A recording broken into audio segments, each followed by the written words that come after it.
Live from WRAL News Headquarters in Raleigh, your number one source for local news. WRAL News, coverage you can count on. Last night's front moved out, but we're looking at some windy conditions for the next several days. I'll talk about how the temperatures will feel coming up. Tar Heel turmoil, new developments in the fallout on Coach Bill Belichick and the UNC football program. What a player is saying as WRAL investigates the locker room drama. And hitting the ice. Carolina Hurricanes get their new season started tonight. What Caniac fans can expect at the Lenovo Center as they cheer the team to victory. Let's go. Another great year ahead. We know it's going to happen. Thank you so much for joining us. I'm Michelle McConaughey in for Chris Lovingood. And I'm Renee Chu. Happy Thursday. We also hope that's going to be a great day. Weather-wise, it's going to feel great. Meteorologist Elizabeth Gardner in the WRAL Severe Weather Center with how it's feeling right now. It's nice and crisp out there this morning. It was warm and muggy yesterday, and all of that has changed significantly. Right now in downtown Durham, temperatures are in the mid-50s. Our dew point dropped to 45. That's a really low number, meaning it feels crisp outside right now. We dropped to 58 in Southern Pines, 61 in Fayetteville and Clinton. Those temperatures will fall on into the 50s in the next couple of hours. So nice and crisp and cool out there this morning. Our temperatures are in the 50s, anywhere from about 10 to 15 degrees cooler than it was this time yesterday. It's going to be breezy through the day today. Winds will be gusting up to maybe 20, 25 miles per hour, and our temperatures remain cool with a high of just 70 degrees this afternoon. Today stays nice and sunny, but we're looking at increasing clouds for tomorrow and then a chance of rain on Saturday and Sunday due to a coastal low, which could have some significant impacts along our coast. I'll show you that coming up. Grant? Thanks, Elizabeth. Yeah, not seeing any issues this morning so far. I-40 Airport Boulevard looking good, headed west or eastbound. Traffic's picking up just a bit, but not seeing any major concerns. Also not seeing any accidents out there, so shouldn't have any big issues as you head out the door this morning. Here's our current I-40 delays. You can see not seeing anything. I-440 to US 1 looking pretty good, headed west on I-40, so shouldn't have any big concerns there. Drive times have not been affected by anything this morning. Tune us in the radio, 1015 HD3. Thanks, Grant. Breaking news. Authorities are investigating after this crash in Fuquay-Varina. It happened just before 2 o'clock this morning. The WRAL breaking news tracker was on the scene on North Main Street. You can see the car badly damaged. It appears to have hit a wall and a lamppost. Fuquay-Varina police tell us that only one car was involved and nobody was hurt. This morning, we're expecting an update from Fayetteville police after a crash killed 3 people. Another person is in critical condition. The crash happened around 7:30 last night on Rose Hill Road. Fayetteville police tell us only one car was involved in this crash. Nearby roads were closed last night as officers investigated. The roads have since reopened. We've reached out to learn the names of the victims as well as what caused the crash. New this morning, we are hearing from a UNC player in response to reports of dysfunction and toxic culture in Bill Belichick's locker room. Kamori House posted to X late last night saying this: block the noise, go Heels, they can't break us. Greatness is a process, hashtag brick by brick. House played for Belichick's son, Steve, before transferring to UNC. WRAL's Kelsey Coffey is live at Kenan Stadium for us this morning. And Kelsey, Coach Belichick reaffirming his commitment to the team and the university. Yes, Michelle, this morning we're following all the new developments within the UNC football program. And we just heard from Coach Belichick and the director of athletics for the very first time late last night. Here's a statement from Belichick where he says, I'm fully committed to UNC football and the program we're building here. The director of athletics expressing that Belichick has full support from his department and the university. Sources tell WRAL there was a locker room fight between two players Tuesday. Sources also say UNC cornerbacks coach Armand Hawkins would not be in practice due to personal business. The Athletic is reporting that he was suspended for providing extra benefits. Now, despite UNC saying it's committed to Belichick, a Tar Heel 24/7 report says decision makers are looking into a possible exit strategy. Belichick's contract says lack of institutional control can be a cause for firing. A lack of institutional control typically is made up of a lot of sort of lesser violations. That was attorney Andrew Fine. He says two scenarios could point to lack of institutional control. Players selling tickets and coaches offering improper benefits. But a move like that could be challenged in court. So you can follow our coverage of this all day long on WRAL.com. Just search keyword Belichick. Kelsey Coffey, WRAL News, live in Chapel Hill. News of the turmoil is sweeping through UNC's campus. Students say the mood is entirely different than what it was at the start of the season. Absolutely no respect on our team right now. I mean, you see it with media, we're getting just completely embarrassed. It's embarrassing. And I thought this was his chance to redeem himself for all of North Carolina, but he comes here and now the program is awful. And quite frankly, I think there's just a lot of drama when we should be playing good football.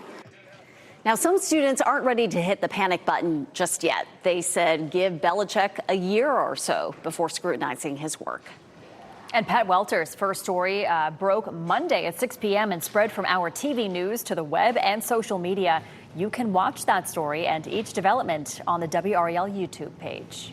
And you can also check out all the breaking developments on this story on WRAL.com. Search Belichick. And of course, tune into our afternoon newscasts starting at 4 p.m. for more coverage on Coach Belichick and UNC. This morning, we are working to learn what led up to an SUV driver hitting a person in Johnston County. This was the scene around 10 o'clock last night on Clayton Boulevard. We've reached out to Clayton Police for more information on how this crash, and how that person is doing. Israelis and Palestinians are expressing excitement and joy today. President Trump says Israel and Hamas have agreed to the first phase of a peace plan. That's after negotiators reached an agreement on a path to a ceasefire last night. President Trump posted on Truth Social that all hostages would be released very soon. Israeli Prime Minister Benjamin Netanyahu says he is convening his government to sign off on it today.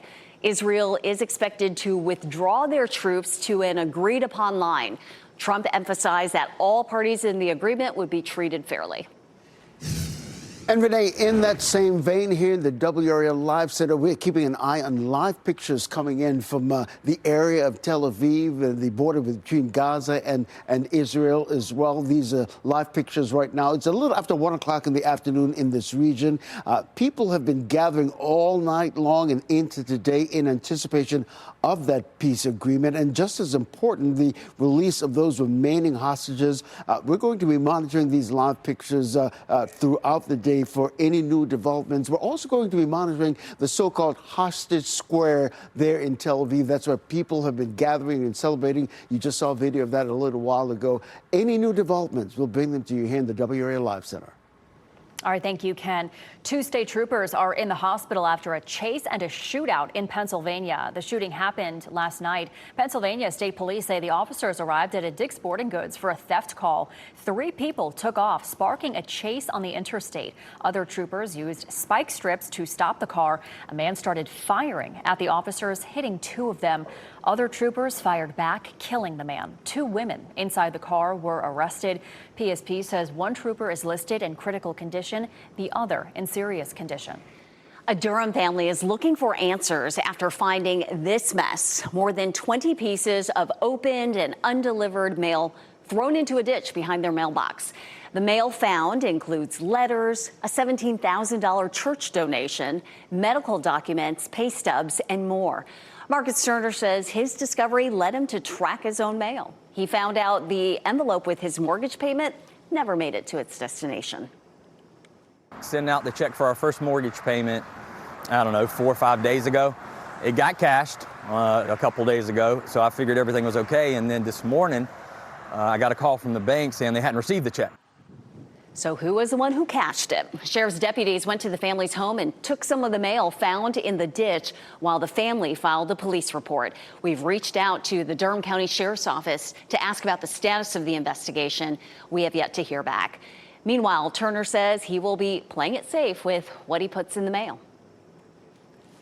Caniacs, get ready. Tonight, your Carolina Hurricanes are taking the ice at Lenovo Center for their season opener against the New Jersey Devils. WRAL's Ali Kalubar is there live for us this morning. And Ali, Caniacs are expecting big things once again from their team.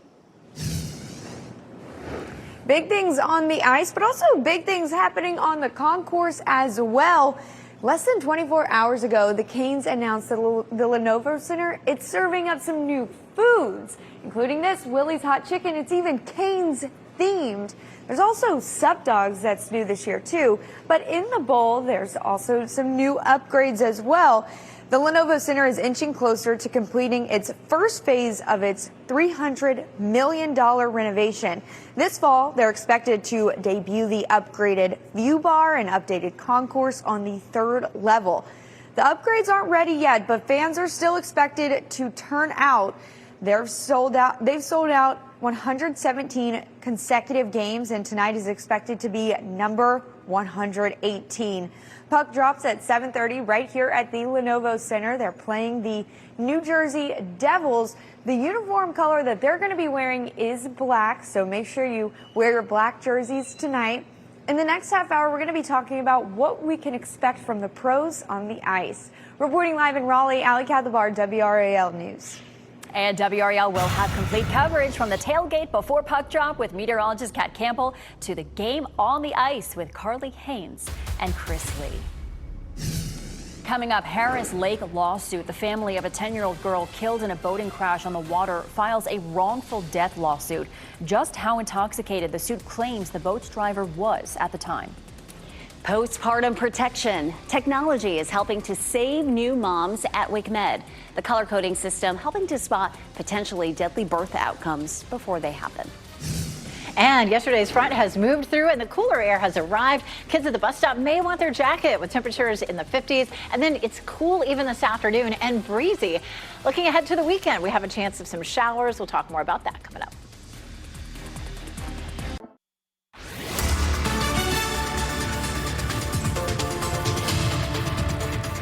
6:14, and we have the top of the tower lit here in our backyard in blue for clear skies. It's going to be a gorgeous day today. Definitely cooler than yesterday, lower humidity and a bit breezy too. Check out all these 50s on the map. This time yesterday, we were upper 60s to around 70. So this is a big change this morning. 56 in Durham, 55 in Cary, 58 in Garner, 61 in Goldsboro. Also breezy this morning. Winds are steady at about 5 to 10 right now, but we'll see some gusts this afternoon at about 20 to 25 miles per hour. And then once we get to sunset, that should start to taper off. But you'll probably notice the wind today.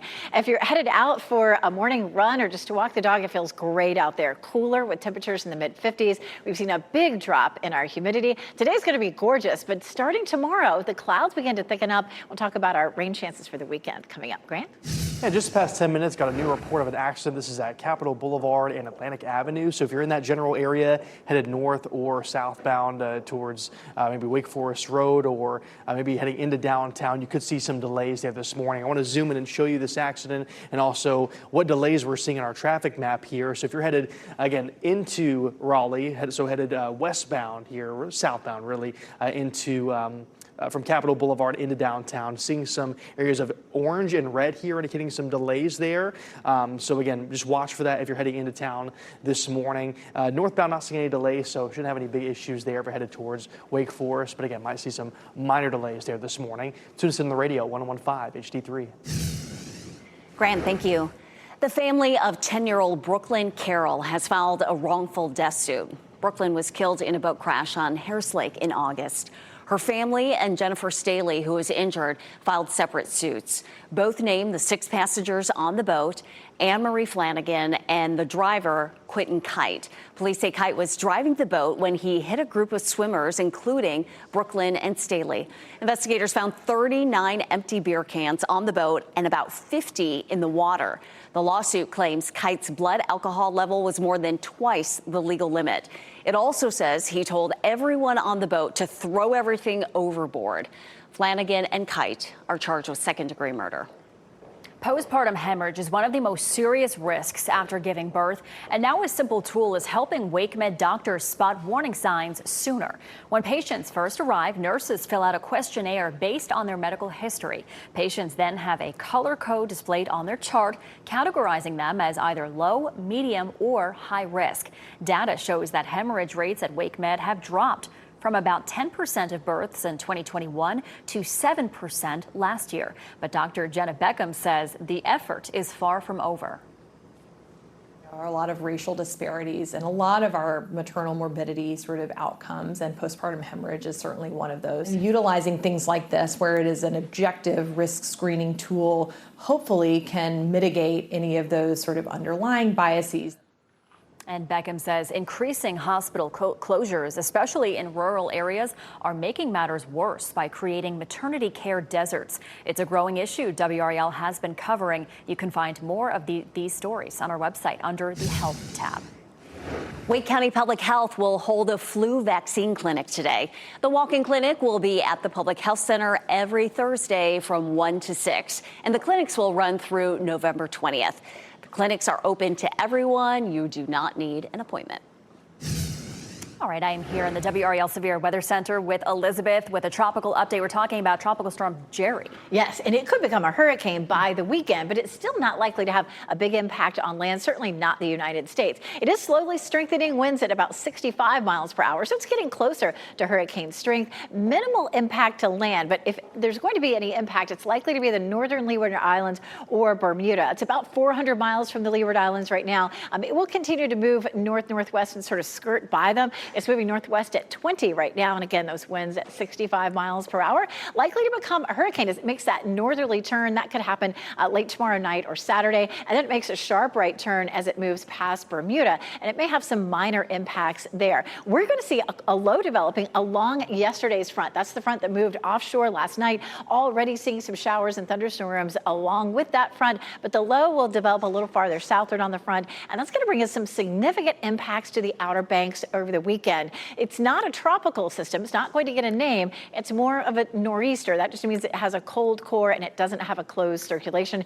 It doesn't have any impact on the way that it will affect us. So here's a look at it. You can start to see it developing down here off the coast of Florida, sending some rain our way over the weekend. We'll see some rain here, but the heaviest rain will be along the coast and, of course, the strongest winds. The Outer Banks in particular are going to be in line for some major impacts, very similar to what we saw with Imelda. For us, we're going to see our best chance of rain in the second half of Saturday through the first half of Sunday. So that is going to, take up a good bit of the weekend. We're going to walk through that in a little more detail coming up. But not a whole lot of rain from Raleigh westward, but along and east of I-95, we're talking about ½ an inch to an inch and 3 to maybe even 4 inches of rain in some of our eastern counties. High risk for this, for impacts from this system right along the Outer Banks. And we're talking about the potential for high surf, some coastal flooding, and some strong wind gusts. We could have more of the houses in the Buxton area falling into the ocean, which is unfortunate to see.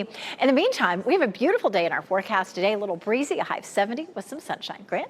Yeah, besides that accident I was talking about headed southbound on Capitol Boulevard, right around Atlantic Avenue. Not seeing any major delays across our area. This is I-440 at Lasser Mill, and you can see not seeing any big concerns there. A little bit busier than the past 30 minutes to an hour, but still looking good so far this morning. Not seeing any major delays out there. So I want to quickly show you some drive times on 87, also from I-40, looking good so far this morning. Just a 1-minute delay from Knightdale and from Wake Forest, a 1-minute delay. Again, watch for that accident off Capitol Boulevard at Atlantic. Still seeing some delays there this morning, but no major concerns on our roadways. You can tune us in on the radio, 101.5 HD3. Thanks, Grant.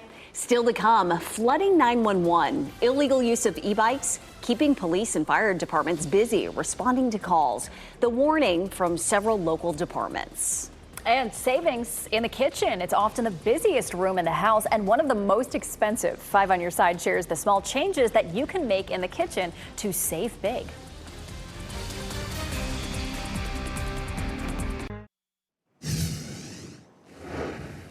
Three local police departments have posted online warnings about illegal e-bike use in recent weeks that's causing hazards on the road. In Apex, e-bikes that are not considered bicycles have to stay on the road, and that means you can't ride them on greenways. Police say violations can come with charges. Apex police say more e-bikes on the road are leading to more 911 calls. Officers encourage parents to check the bike's wattage and top speed and make sure your children wear helmets on every ride. This What's Trending report, sponsored by Rug & Home. Taylor Swift responding to mixed reactions over her new album. And an NBA legend gets a special honor for the Rose Parade. Here's a look at what's trending this morning. The life of a showgirl apparently includes handling criticism with grace. Taylor Swift seems to be unbothered by the mixed reception of her new album. The singer-songwriter says that, quote, welcomes the chaos when it comes to how fans and listeners feel about her new music. She says that includes the good, the bad, and the ugly. She said, yeah, if you're saying my name or you're saying my album's name, you're helping. So I like what you said earlier, Renee, shaking it off. Yeah, well, and the only reviewer that she cares about is Travis Kelce, and Travis thinks there are 12 hits on that album. Yes. All right, NBA legend Earvin Magic Johnson will serve as Grand Marshal of the 2026 Tournament of Roses Parade. The theme for the upcoming edition of the parade event offers a nod to the former LA Lakers star, the magic in teamwork. The 137th Rose Parade will take place on New Year's Day in Pasadena, California. And he accepted the honor, saying he felt blessed and he's glad his mother is alive so that she can witness that special day for him. That's very special. I love it. All right, fully committed Tar Heels coach Bill Belichick reaffirming his dedication to UNC after reports of dysfunction and toxic team culture. What one of his players is saying about it. Hitting the ice, the Carolina Hurricanes get their new season started tonight. What you can expect on and off the ice at Lenovo Center this year. And today, a much different day. You'll notice it's cooler and breezy as you're heading out the door. We'll talk about the temperatures and how we'll see some showers as we get into the weekend.